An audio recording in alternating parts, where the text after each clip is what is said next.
नाव नैना काकोडी, इयत्ता 10वी, शाळेचे नाव जी.आर. पाटील माध्यमिक विद्यालय गिराळे, तालुका शिरपूर, जिल्हा धुळे. माझे पुस्तकाचे नाव दुखी. लेखक साने गुरुजी.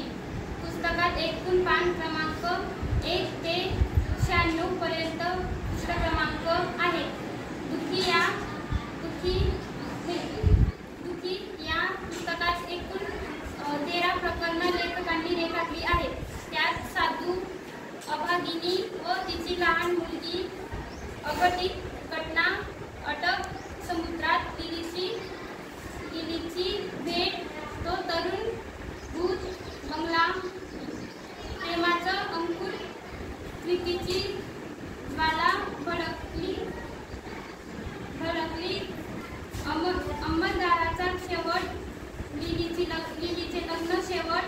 पुस्तकातील प्रसंग वाचन करीत असताना बऱ्याच